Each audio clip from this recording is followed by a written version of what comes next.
Hello and welcome to another edition of Around the Ice podcast here on Fantasy and Frame. Sorry for a little bit of a late start here, having crazy technical difficulties. These things happen sometimes, but we're up and running. No Toast tonight. He's out of the office. He's got some things going on. It happens this time of year with all the craziness with the holidays, but it's me, JT, back after a couple weeks off. I've had some things going on too, and Aaron, our boy Titch4141, is here. Follow him on Twitter. You can follow me at JT Orange, and please go follow Fifth Hockey, FIF Hockey, at Twitter as well. And then do us a favor, go to YouTube podcast, YouTube, Spotify, Google Podcasts, wherever you listen to stuff. Give us a like, give us a review. Hopefully it's a good one. Thumbs up, 5 stars. Would be phenomenal. That always helps us out. We appreciate it. Aaron, how you doing with the holidays quickly approaching? Hey, well, despite the audio issues, not too bad. Just getting everything ready. It kind of feels like this week is that grind, right? We're right around that 10-day mark, 9-day mark until Christmas. It's like, boy, it's the final push. One more weekend for last minute shopping every single year. Every single year. I don't know if you do this too, JT, but every single year I am last minute. I'll be doing some shopping this weekend and probably into the week as well. So there's a few last minute things, but everything else, decorations are up, trees up, all that good stuff. Got plans all squared away. So it's just the gifts that that need to be completed. But it's every year. I know how you feel. I literally was sprinting around all night tonight before the show. I was running around picking up something. My girlfriend's like, send me this. I had to go to Ulta. I don't know if anybody knows Ulta is. It's the makeup store. She's like, can you go pick this up for your mom for her stocking? I'm like, sure. She like texts me the code. And of course it doesn't work. And I'm like, I know what's going on. She's at work. I'm trying to get a hold of her. And the lady behind the counter just looks at me and is like, you're fine. Just take it. Like, it's just like, did you have the confirmation number? I'm like, no, I'm trying to find it. I'm calling. She's like, just go. She's like, why would this guy come in here and ask for some makeup gift that wasn't his? Obviously, the girlfriend or wife sent him. She's like, just take it. It's fine. I'm like, thank you. I'm to the next place. And I was laughing. Every place I went, everyone was like, I've never been this busy on a Tuesday. It was insane out. I drove across town, dropped my son off, drove across town. It took me like double the amount of time. There was like 2 accidents. I had to take side streets. Took me forever to get over. My girlfriend's like, are you almost done? I'm like, no, I'm not even in the second. I'm like, so just crazy. I'm always a last minute shopper. It's just the way I work. Even if I do think about it in advance, I'll like get 1 or 2 gifts. Like if I see something at a certain time of the year, I'm like at a store or like I love sports memorabilia. So if I'm like on an online auction and I get something, that's the only time I get anything in advance. This is like if something like that happens. Other than that, it's no good at all. I'm always last second. The only good thing about being last second is, man, you can get some good discounts, right? Yeah. So my girlfriend's been hounding me about putting up lights on the outside of the house for years. I'm like, no, I'm not going to fall off the roof, break my back. Like I see all these dads out there like shaking on the freaking ladder. Like I'm like, no. So we went to the store, the Ace, the other day, and they had like 75% off like everything Christmas. So she's like, this is a perfect time to buy lights. I'm like, all right, I'll do it. So bought a bunch of lights, did everything. I got the ones that like are like the ones that are like expand and they go over like trees and bushes. I was like, how about I put these on the bushes? She's like, that's all I want. I was like, I'll do that. So I got my son out this morning after school. I was like, dude, help me pull these things over the bushes, do all this, plug them in. She's like, thank you. I'm like, that's all I need. I'm like, perfect. I go, son, that's called compromise. She wants me to put up the lights. I found some lights without me having to kill myself. I'm like, this is way better. So I'm winning right now for Christmas. I actually put some lights up, and I got a couple decorations to put up more lights for the kids. I always get yelled at because I don't do that stuff. My girlfriend lives with me now, so now we have to. It's a must. So I was spent all day yesterday prior to the Steelers game putting up lights. So that's what I did. Christmas lights everywhere. of course, it's like, like you said, 10 days out. Everyone else has Christmas Yeah. for like a month. My girlfriend's daughter's like, why is everybody else's house so much nicer than ours? I'm like, I know, I suck. It's fine, but I'm working my way back. I'm working my way back. But as I say that, couple games coming to end. We're gonna go around the ice here in a second, but we do have two late games. We're about 14 minutes away because we got a late start. Let's jump into this late betting. Let's see if there's anything we want to go. Where's my money? You gonna give me my money? Where's my money, man? All right, we got two games, late games on the schedule for tonight. We've got Avalanche at Kraken starting at 10 Eastern, 9 Central. And then we got Sharks at home against the Flames. Same things, 10 Eastern, 9 Central. Anything you like, Aaron, in either of these games? Yeah. So I've basically broken it down to three. I've got the game line parlay where I'm going to include both of the games. The player point parlay. I actually did throw in some shots on goal on this one, and then the long shot goal score combined. Just got a couple of players here that actually I kind of like this move with Toast. He kind of targets those plus 300 guys, the guys that they're not going to, you're not your McKinnon or your McDavid, your Draisaitl, those guys that are maybe a little bit longer shot, but combining a couple of those guys for some better odds to kind of even things out in terms of a bet night. So, yeah, to kick it off here, the game line parlay, Colorado at Seattle. I like the under there. The reason why I like the under there is because I think Colorado's the only one that's going to score tonight. Seattle's scoring is down. They've been playing better of late. They've had a good stretch, but now again they're just so streaky. So I was watching the Seattle game the other night. Just not a whole lot there in the offensive zone.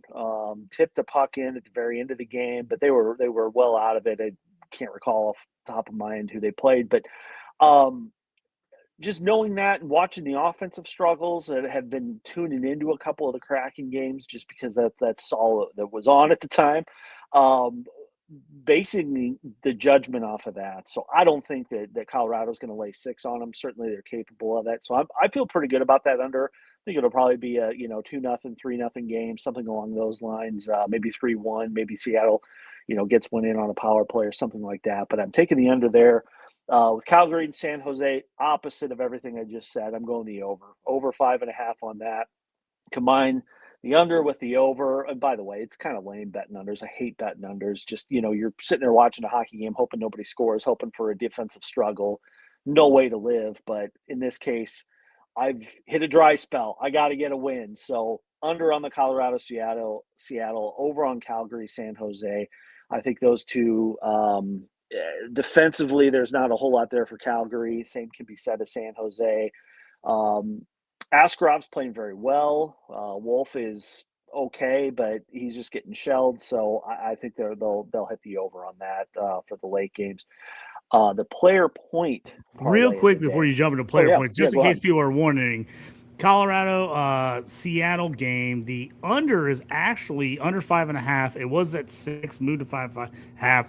Under 5.5 is plus 114, so you're getting a nice little amount of money there. Over is 5.5 is minus 135. On the other side, the Sharks Calgary game, the under is plus 105. The over is minus 125. So if you add that over at minus 125 and the under at plus 114, you got a nice little mix there at plus 285.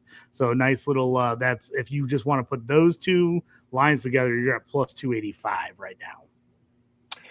And that's kind of the range we're shooting for here. We're looking for a win, that plus 200 or plus probably 250 to 300 range. I mean, that's what we're aiming for here. So yeah, good call. Plus 285 on that when you combine them, and hopefully, again, fingers crossed, we just looking for a win here. The player point parlay we got. So again, just primarily looking at these two games. We got Celebrini at a point. Natchez at a point. Now, Celebrini defaults at a plus 2 points, so it's not great odds on that. The dude's sick, man. We've talked about him, ad nauseum. Been on fire, man. Absolutely on fire. Dude's awesome. He's awesome. I know well kind of when we talk around the ice tonight with the Bedard injury, I think Celebrini maybe was slightly ahead of Bedard for a spot on the Team Canada. We'll see, but I don't. At this point, I just don't see how you can deny him. So I got him at a plus. I had to. I put it down to +1. So I'm just looking for a point for Celebrini, which I hope is an automatic at this point. I got Natchez. I will tell you real quick, Aaron. I'll jump in. I was looking at his stats lately. He's either been a bunch of points or no points lately. Yes. Just to give you a heads up. So he's coming off a 3-point performance, had 1 point against Toronto the week before that, then 0, 3 points, 0, 0, 3 points, 1, 2, 0. So it has come in bunches for him as he has in the last, was that 7 games? Last 7 games, he has 3 3-point games, 1 1-point game, and 3 0-point games. So if that's anything, he's like a 0 or a 3 in there. So I like you taking the point, but if you want a little better odds, I wouldn't hesitate to take the +2 and maybe +3 if you really like him, especially with going against Calgary tonight, because he has been, when he goes off, it seems like he goes off. Yeah, good call on that. I didn't know about the streakiness, especially as of late. What I do know and what I do feel confident in is Calgary's not going to figure them out. I mean, it's been struggle for them. They've shown signs of life. Huberdeau's been playing better, but when we're talking about shutdown, we're talking about a defensive game. Calgary looks a little bit lost right now. But yeah, that's actually a good call. I probably should have pumped that one up because I'm not getting very good odds. I'll tell you what the total odds are. If again, looking for a win here, looking for a win. Celebrini plus a point. Marty Natchez, my guy, plus a point. I stayed away from the obvious from McKinnon plus a point. Actually, I think he defaulted to +3. His shots on goal. When you look it up, and I'm talking about DraftKings, of course, but you go to shots on goal for a game, he's defaulting to +5. So it just speaks to his season. Colorado's just a machine. They're just mowing through everybody. So I'm picking Marty Natchez. He's been great line mate for McKinnon and Rantanen, and he's really, his star is so bright right now. He's everything we thought he was going to be, and he's doing very well in Colorado. I got Nichushkin +2 shots on goal. Nichushkin he's sneaky because again, Colorado, they're very deep, but they're just so heavy front loaded with that line one with Natchez, with McKinnon, with I think I said Randy before. I misspoke there, but Landeskog is kind of playing with Nichushkin, so a lot of the attention goes to that line one where Nichushkin is either sneaking in at the line 2 or line 3 spot. So I like him for those shots on goal when they're playing maybe a little bit more offensive, not so much the line 3s. The line 3, your shutdown line, those are going against Nate and his line. They're playing maybe the softer line, so Nichushkin's going to get his spots, and all I need there is +2 or 2 shots on goal rather. Add those up. It's not great. It's a +178. But again, we're just looking for a win here. We're at crunch time with Christmas time. I know I got some shopping. I know some other people are in the boat that we are, JT. So we're just looking to put a little bit of let's break even here. Let's just get those numbers. We're not at these crazy home run parlays at all. So hopefully these are safe bets on these later games with these point parlays. Yeah, but before you get into your long shot bet. Yeah. Toast texted me this morning, said he wasn't going to be on the pod, but gave me a bet that he just was like, JT, I feel great about it. The second I literally, if this tells you anything, it was the first thing I saw when I woke up this morning. I checked the phone. I saw the text. I immediately saw it before my eyes were even clear. I'm like, oh, I like that a lot. We jumped on 2 points for McDavid, 2 points for McKinnon. So I am going to be watching this Avs game like a hawk. Plus 266 for 2 points for both those guys. They've both been on an absolute tear, and they've been on a tear against these two bad teams. McDavid crushed it right off the bat. I mean, he was like immediately hit 2 points, murdered. That's already said. I've got a huge cat. I have to be honest. I went big. I went way bigger than I usually go, but I liked it so much. I was like, you know what? I'm putting a hefty amount on plus 266. So I need McKinnon 2 points tonight, big time. They're giving me a pretty penny payout right now, but I want to let it ride. I think McKinnon can get 2 tonight. I'm going with it. I'm going to kick myself if it doesn't hit, but I liked it so much. I immediately just pounded that. It's going to fill my whole bank back up if I hit this one tonight. That's where we're at. I was like, how much do I got left in the account? I'm betting it all. I put it all on it. I'm feeling great. I feel great about it. I think it's going to hit. McKinnon, everyone out there watching, give me the good juju. Let's all root for McKinnon. 2 points tonight. 2 points is all we need. So last thing before we get going here, jump in on your long shot score. Quick recap. Aaron under 5.5 in the Colorado game, over 5.5 in the San Jose game. That's plus 285 as a 2-pick parlay. Player point, he's taking Celebrini plus 1. Nature's plus 1. Nijushkin, 2 shots on goal. That's plus 178. What's your long shot goal? Here, you got about 3 minutes before the game starts. What's your long shot goal for the late night? Long shot goal is going to be Cale Makar scoring from the point. Morgan Frost. Morgan Frost, I picked him up in a couple of redraft leagues. He's gone. He was playing well, and then he's gone cold. The guys do. So you add a Makar and a Morgan Frost goal. Both of them hit. It's a plus 1594, 1,594. That's your little $2 or $3 bet or $5 bet, depending on what you got in the account. But that's your long shot goal score for the night. So, hey, as long as Mac Dog's picking up one of the apples on that Makar goal, we both win, right? All we need is that's 2 right. points out of Just Mac. give him 2 assists, 1 to Natchez, one to Makar. Let him tap her in. I'll take it. Just need 2 points. No, don't need 2 assists. Don't need 2 goals. Just 2 points in general. And like you said, he's been shooting the puck like a madman. Yeah. So I'm loving the chances of getting 2 points tonight. I hope he hits. It would be a big one. Before we go around the ice, thanks for everybody for joining us. Out of Rhythm Fantasy. Haven't seen you in a while. I know you've been crazy busy. Says I've been so busy. Haven't even had time to look at my hockey teams. So many injuries in his 3 leagues. I do.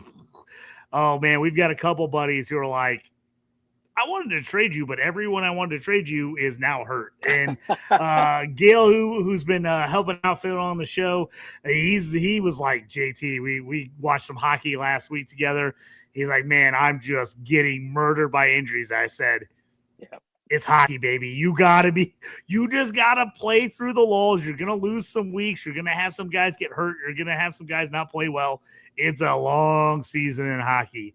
Don't get crazy. Sometimes you get injuries. For me, if you're gonna pile up a bunch of them, you might as well get them all at once and take it to the chin for 1 or 2 weeks and hope those guys get back all at the same time and get you back in it. But that's the nice thing about hockey, other than like football. You usually have a lot more games where you can get yourself a decent amount of wins. So thanks for that, Out of Rhythm. Good to see you, man. We've done some rookie stuff together on his podcast, jumped in and done some rookie profiles on fantasy football. So hopefully you get to jump back on his podcast, the Out of Rhythm podcast here later this year. But hey, let's jump into it now. We got the betting done. Let's jump around and see what's been happening tonight. Oh, the good old hockey game is the best game you can name. And the best game you can name is the good old hockey game. So let's just jump into it, Aaron. Let's just pull the Band-Aid off. I was getting ready to come on the show, immediately talk about how Spencer Knight has just been spectacular this year. We've said it on the podcast before. When they made that trade, the Blackhawks got him from the Panthers. I was like, I don't know if I should be this excited about a young goalie, but I think he's really good. I was like, I think this guy could be the future for the Blackhawks. I didn't know he would be this good this early. He's been spectacular. He was pitching a shutout almost the entire way against Toronto tonight, and then Toronto came on like gangbusters in the third period. Hawks were up 2-0 after the first, no score in the second, and down to the 10-minute mark before they finally put one in, and then they scored one at the 16:51 and 16:59. 2-1s quick, back-to-back, 8 seconds apart, and they end up getting the win. Come back. The Hawks have not given up many leads this year. 2-0 gives up 3 straight goals. They're usually the team doing that to other people. We haven't seen a lot this year, but tough loss. You kind of expect a loss, as they were Toronto's minus 200 at home, but after that straight start, you're like, that one hurts. Yeah, and I know Toast isn't here to commiserate with usually misery loves company, but that was a tough one. So as JT and I are getting ready for our podcast, I'm having these audio issues. I got the Hawks game on, and like JT, like you just said, like you're ready to talk up and pump Spencer Knight's tires, which I agree. Yeah, this is probably not on. I'll have to go back and watch the replay, but I thought this was in the bag, dude. Those first 2 periods, they were playing him well. They were playing him tight. They were gapping up defensively. Just not a whole lot of chances again in the Hawks zone.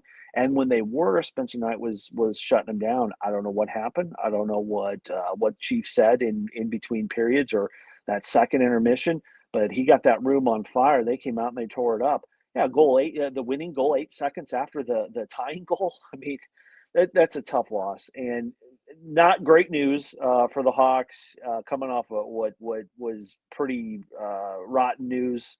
I won't say we're shattered by it, because we've seen worse. We've had some long years here over the past 5 seasons, but just the freak injury with Bedard. I know some of the Hawks fans are after Shen. Oh, he did it on purpose. I don't know. I probably watch that replay 25 times. I just don't see how. I mean, you're certainly not to the extent. I don't think officially they've said it's a separated shoulder, but for all intents and purposes, it appears to be a separated shoulder. He's going to be out for some time. I mean, there's just no chance. So it looks like that's the case. But so you start there. That's bad news in and of itself. But Frankie Nazar, he's off the radar. I mean, the dude's just not playing well. So offensively, for the start that they had, the unexpected start, I'd say they're at the point of almost complete regression, where maybe it's taken its toll. Maybe the start they came out hopping.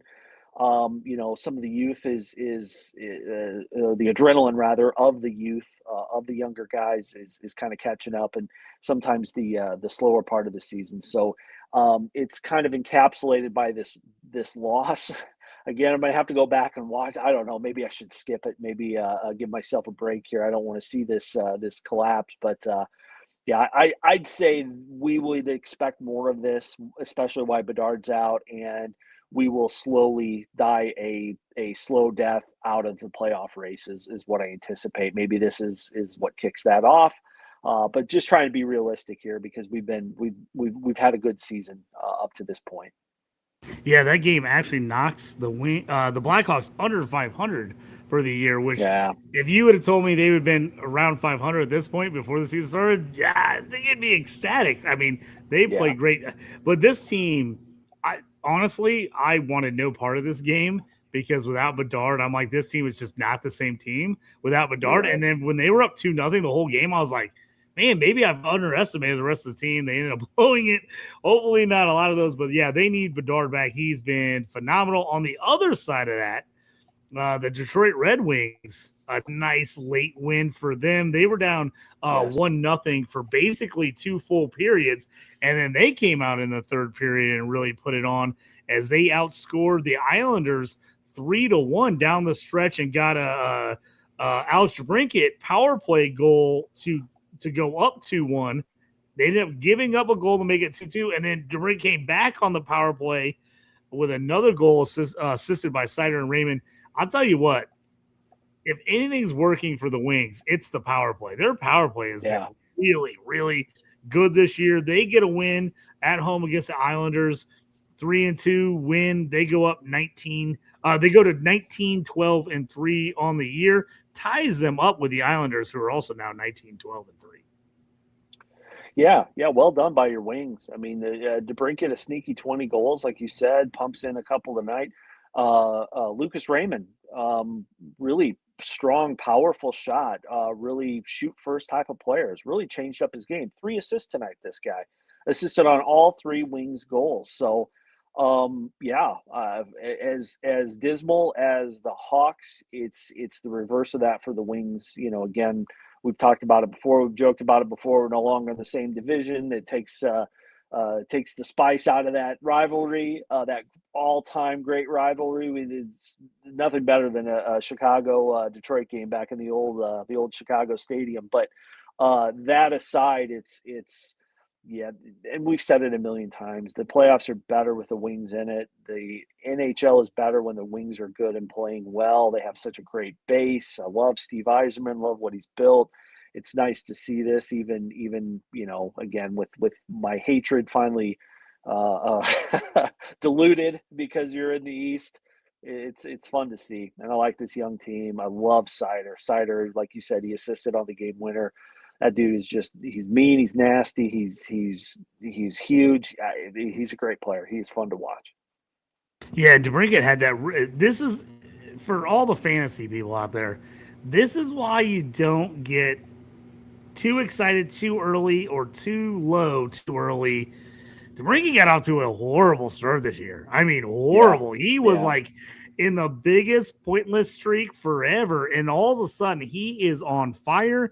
He leads the team with 37 points, 18 goals, 19 assists. He is shooting the puck like crazy. He's up to 15.5 shooting percentage. I mean, for a guy that got off to a rough start, he has looked really good. And like you said, Raymond, who you kind of were like, hey, he's more of a sniper. He's more of a shooter. He actually leads the Red Wings in assists this year, which is a little bit surprising, but it's added to his overall game. I've been really impressed with him. I like everything he's done.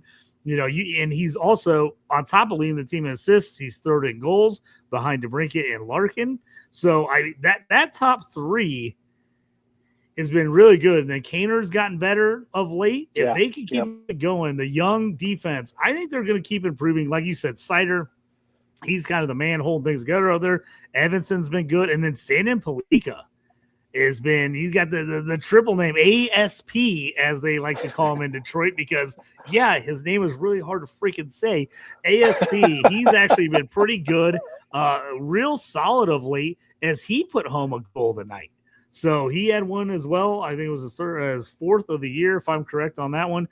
But big win for them. The Wings 3-2. Other games that have gone final. The Bruins improved to 20-14. They beat the Mammoth 16-3, 4-1. Flyers with a 4-1 upset win at Montreal.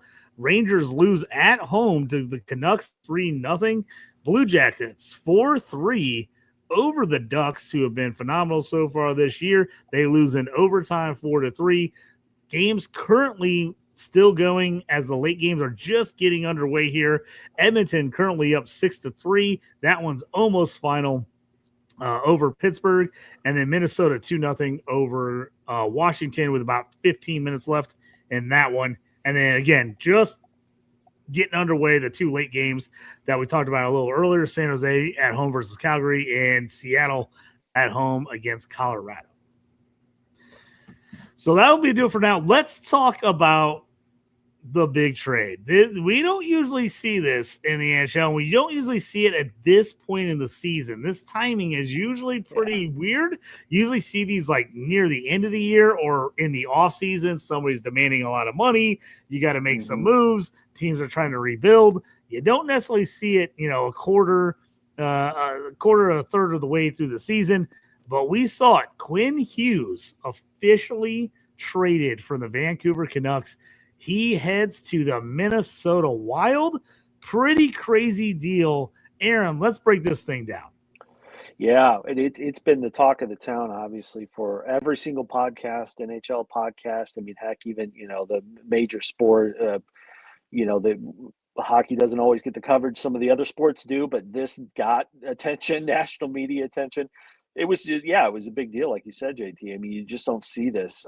He's the captain of the team in Vancouver, young guy, all world talent. He'll I was listening actually to the Minnesota the broadcast. Interesting with interesting take on that with, because Quinn Hughes and Cale Makar came into the league at the same time. Cale Makar has had Nathan McKinnon from day one. There was a stat on it. How often are they on the ice? Yes, he plays defense. McKinnon's a forward, but they're on the ice together a lot, almost constantly, and it's been like that for his career. Quinn Hughes has not had that. He's been putting up Makar numbers. So to the point of I think it was the color guy on Minnesota's broadcast team. I don't know who the broadcast team is, but he had a really good point with that. It's like, hey, Quinn Hughes now, not only is he a line mate with Brock Faber, arguably the best, the top defensive pairing in my opinion, but now he's got Kaprizov, he's got Matt Boldy, he's got all world talent that he can just get that puck down the ice to. They're just going to feed off this guy. So I mean, that's just one little dynamic. I mean, for him to be the captain, you would think he'd be a lifetime member of Vancouver, at least until maybe his later contract, maybe his last contract. He goes and he plays with his brothers. At least that's kind of what ends up happening with superstars. Like, teams just don't get rid of them. Not that they had to, but there had to be something behind the scenes. I know there's a lot of speculation. There's a lot of rumors. Obviously, our podcast, we don't have access to those kind of behind the scenes, or we don't have anybody on the inside that can kind of give us a tip. But so we're purely speculating here, but it had to have been at some point, there had to have been a conversation, or there had to have been some indication with Vancouver that, hey, I'm not going to sign here. So that's Hughes talking to Vancouver, like, I'm not going to go long term. There was rumors, he had mentioned it in the media. I want to play with my brothers. Maybe that was it. Maybe it's not. Whatever it was, it just wasn't going to happen in Vancouver. And they got a haul for him. Liam Ogren, one of the pieces in the trade, he put in a goal tonight. Hughes is on the board again. He got a goal in his first game, got an assist in his second game. I think Bayum is going to be a great defenseman. Marco Rossi, another first-round pick, and then I believe, and I could be wrong on this, but I think it's a 2027 first-round pick, or 20. I can't remember. I lost the article I had when I was looking, but essentially 4 first-round picks for a superstar. But to your point, JT, you're right. You just do not see this, especially in today's NHL. Typically, what'll happen, we saw it a little bit last year, but not this early. We saw Rantanen, where he moved twice. But Quinn Hughes, and no offense against Rantanen's a superstar in the league, but Quinn Hughes is just one. Again, he's one of 2 names we say when we talk about the best defenseman in the game. He and Makar. It's no different than if McKinnon and McDavid were in this conversation. If one of those 2 guys went, that's what we're talking. That's the magnitude we're talking about. And he's looked just as bright going to this new team and playing with these guys that he's never played with. He looked outstanding in his first game. I got the game on now. He looks outstanding again tonight. So, gosh, if you're a Minnesota fan, we got one guy in our home league, Freddie, who is a Minnesota fan. I'm envious of that. I mean, wouldn't you? What if he would have gone to Detroit? Can you imagine how happy you would? Like, oh my God, good for him. I was just going to bring it up because Detroit, like, Red Wings Twitter has been going insane about, like, what can we give up? We got to go get Hughes. And the funny thing about it is, this is what burns Wings fans. I think Steve Yzerman he's just done a fantastic job rebuilding this team from the ground up, because it needed it. They kept trying to, like, stick in there, and they just didn't have the talent. All the players were old. He's like, hey, we need a complete rebuild, which you don't usually do in Detroit. But now it's been a decade of it. But here's the thing. This is why Red Wings fans are just burned. If you go back and look at the 2018 draft, and you break that draft down, there was 5 defensemen taken in the top 12 in that draft. Quinn Hughes ended up going number 7 to Vancouver. He's a University of Michigan guy, so all the Red Wing fans are Michigan fans. They all love the Wolverines. Everyone wanted them to take Quinn Hughes. This was the one big swing and miss by Yzerman, was he took Philip Zadina instead, which at the time, I remember watching that draft, and I was like, okay, I got to trust Yzerman. I wanted Hughes. I was like, I got to trust him. because everyone, like every announcer, everybody was like, okay, that one's way off the board. We didn't see that one coming. No one thought Philip Zadina was going to go there at 6. That was his big swing and miss. Quinn Whoops. Hughes could have had him. The talk in Detroit, now I don't know if they ever even offered up anything officially, but the talk was, what would we move for him? What I was seeing a lot of people throw around was Palinka, like we just talked about, ASP, talked about throwing him in there, throwing Danielson in there, who's on the big squad. He's had some nice games this year.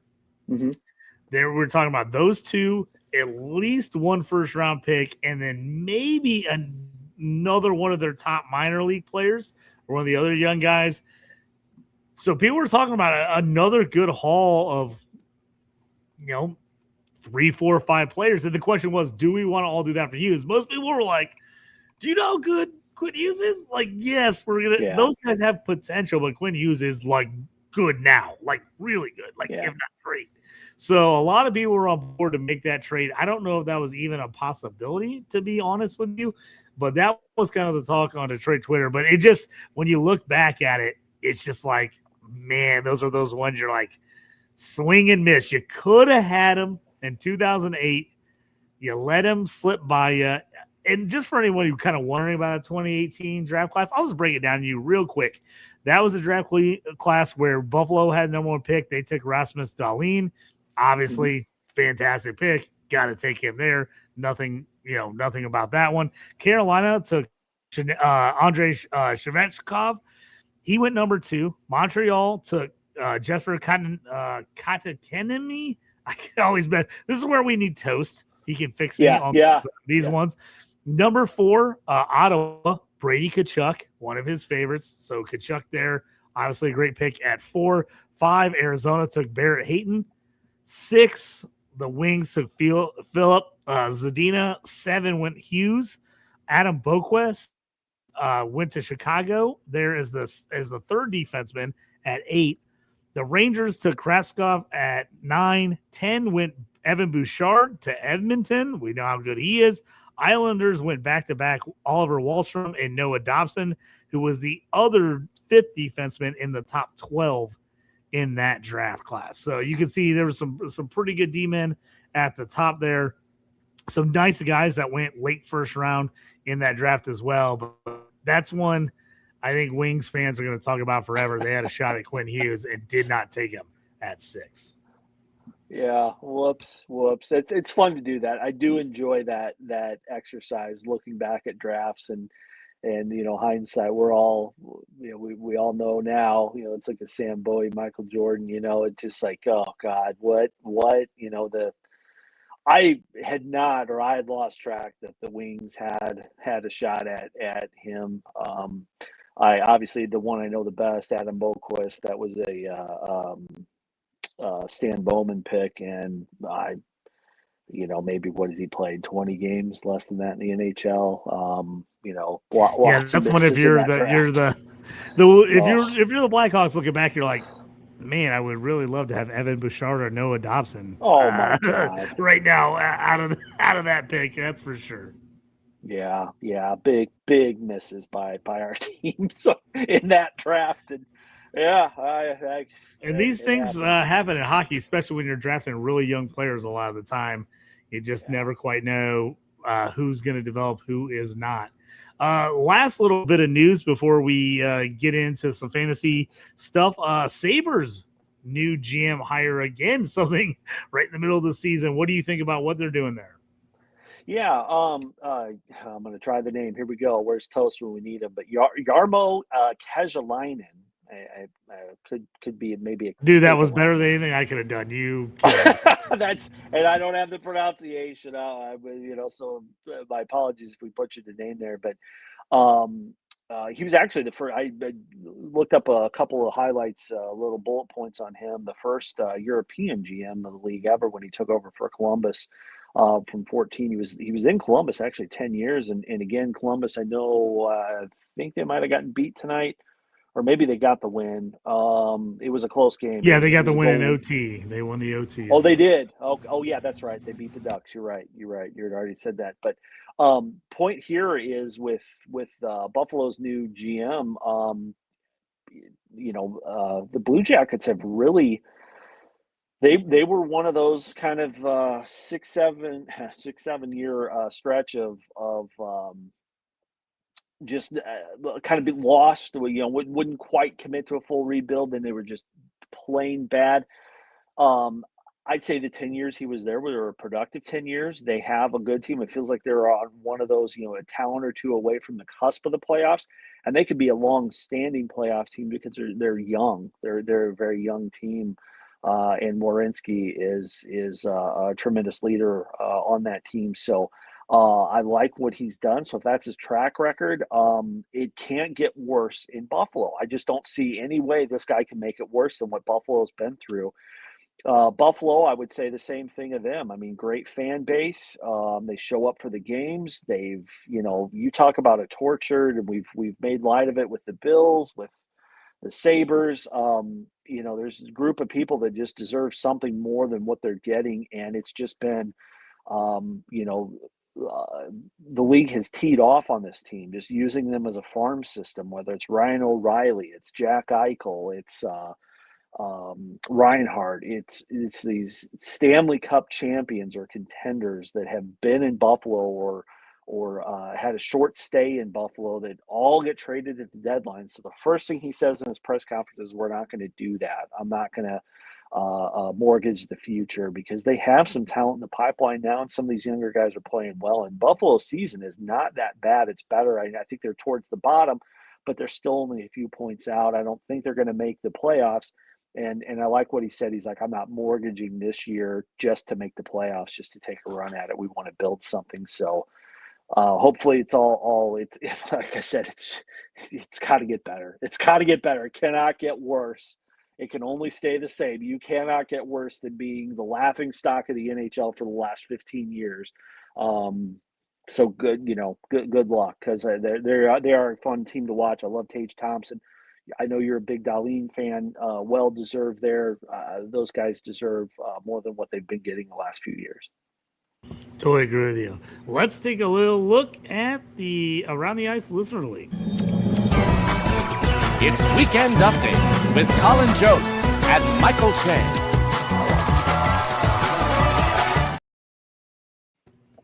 So in the Listener League right now, Toast leading the way at 8-2, tied with Jeff Dealer, also 8-2, and Robert Riccio 8-2. We got a three-way tie at the top. I knocked off Toast 2 weeks ago. He was not happy about it. I was on a tear there for a minute after a slow start. I had won 4 in a row until I got knocked off last week. But the second tier here in the league is pretty close. Aaron, you're tied with me. We're both 6-4, and we're tied with PJ. He's 6-4 as well. So we got 3 teams leading the top of the league at 8-2, and then 3 of us at 6-4 right behind there. And then 5-5, Scott DeWitt, who knocked me off this week. Nice, huge outing for him. He's won 2 in a row. Had a huge week last week, only put up 200 points. And then our fearless leader, Jorge, finally dropped a game after the 0-4 start. He had really started to tear it up, winning 3 or 4 in a row. He then lost last week to drop down to 4-6. So far in the league, leading the way in points scored in our league as we do a light bangers league, looking to try to keep things pretty simple for a lot of the new guys that maybe haven't played. Nathan McKinnon, not shockingly, leading the league in scoring, 213 points so far leading up to this week. Connor McDavid right behind him at 175. Macklin Celebrini, 174. Connor Bedard, the injury, that will slow him down, but he had 171 points as he was number 4 in our league in scoring. Jason Robertson, number 5. Mikko Riitanen, number 6. Those were the top guys kind of on that end as things are starting to get pretty close in that league. It's been nice. It's been a good start. If you're interested in taking a shot at the Listeners League, whether you've been in fantasy leagues for a long time or you're looking to get into a hockey league, either you played before or you haven't played in a long time and want to get something new, just send us a message on Twitter. You can hit me up at JT Orange. You get Toast at Toast Clark or Aaron at Titch4141, or send a message to Fifth Hockey, FIF Hockey, and we will get you lined up for next season. Looks like we've lost Aaron here. See if he can get back up. He was having some difficulties earlier. We'll see if we can get him back in this one. So our home league, nothing crazy on the home league right now on the stretch. No trades. We've kind of been seeing a lot of action here of late the last couple of weeks. Been kind of quiet this week. We get near the holidays. People start getting busy and not get back to each other. But so far, the home league action has been pretty good. Gail, who's been on the show, nice to have him recently. He's a new member of the home league. He's really kind of come in and given some juice. He's really been trying to rebuild his team, make a lot of moves. And so that has been nice to kind of just mix things up a bit. Sometimes that's all it needs in a league. You just need to get, a new guy in there that kind of wants to mix things up and do things differently. So right now, he's been good rebuilding his team. He's got a 5-5 team, which is pretty impressive for someone that's basically rebuilding his whole team.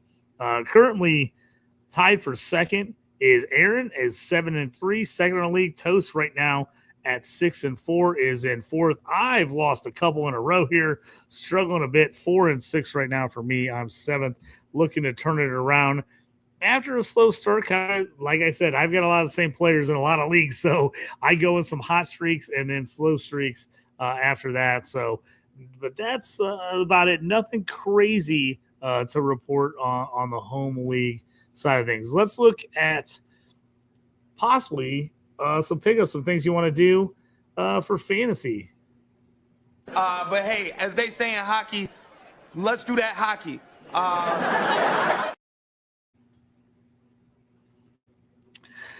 So here we go. This is our fantasy hockey segment. Aaron trying to get back on here. We'll see if he does. Looks like his internet kicked for a second, but we'll try to get him on for the end of the show if we can.